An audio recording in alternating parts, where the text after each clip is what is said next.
So thank you very much for coming tonight to honor Trudy Appleby. I remember her spunky attitude and how she was aware of her surroundings. Some of you have been with us from the very first vigil.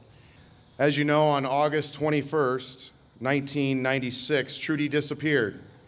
Her family and our community has endured the heartache of losing this child for 29 years.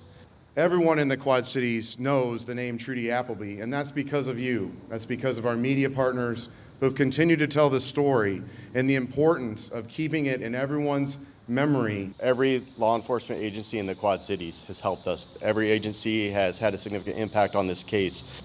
If it takes 30 minutes, 30 days, or 30 years, we're going to find out the truth. And also saying to Trudy, wherever you are, we love you, and we just want you to come home. Thanks for joining us tonight. Just a few hours ago, the community came together to remember Trudy Appleby. She was 11 years old when she went missing 29 years ago. Today is the anniversary of her disappearance, but this year's vigil felt a bit different than it has in the past. Now that someone has been charged in the case, just last week, police announced an arrest in the case.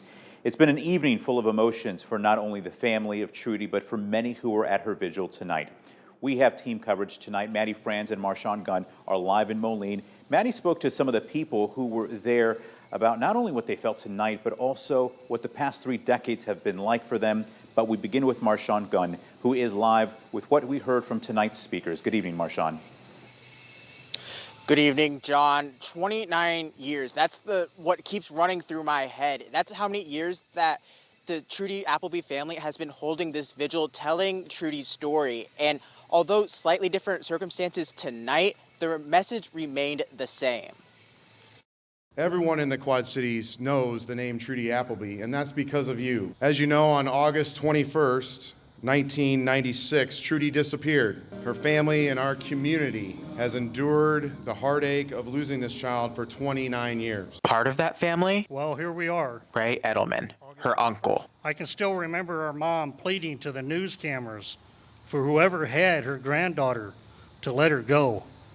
And also saying to Trudy, wherever you are, we love you and we just want you to come home. For 29 years, Trudy's family has held this vigil on the day of her disappearance. But this year has a different feeling to it. There's a positive vibe out there now. That's because of the arrest of Jamison Fisher, the man accused of kidnapping and murdering Trudy. If Trudy's mom and grandmother could see the attention Trudy's case is getting this week, they would be so proud. But this day didn't come without hard work, and one man that stood out, Michael Griffin, the most recent detective to work on Trudy's case. And has spent countless hours looking, poring over reports, interviewing people, and reviewing tons and tons of information. Detective Griffin said that the search for answers took them across the country, and he credited not only the courageous witnesses who have come forward, but also the community here at home. Without your information, you guys keeping Trudy Appleby relevant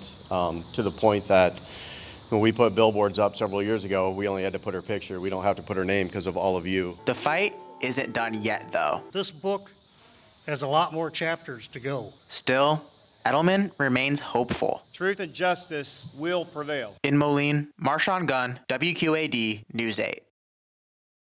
Trudy's family weren't the only ones at the vigil. I've lived in Moline all my life, and for something like this, so traumatic that happened, it just shocked everybody in the Quad City area. Lana Luth and her best friend Donna Ingesser have been following the case since the start. They've been to a benefit dinner, but not a candlelight vigil. I was told I need to be here for some reason. I don't know why, but maybe because finally the Quad Cities is all getting some closure, even though we didn't know her personally. They say Trudy's disappearance has permanently changed them and the community. It just takes a second it takes just a second till something happens, and the rest of your life is changed. It changed things for Beth Martinez, too. You just don't think of those things happening here.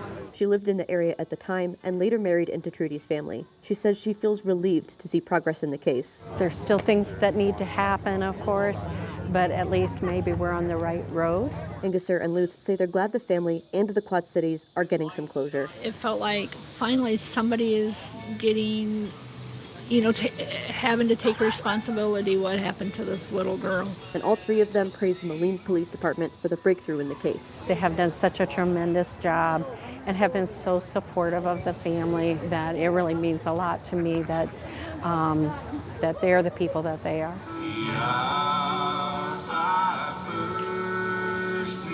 I wish her mom and the rest of them would have been here to see it, but I'm sure they're watching.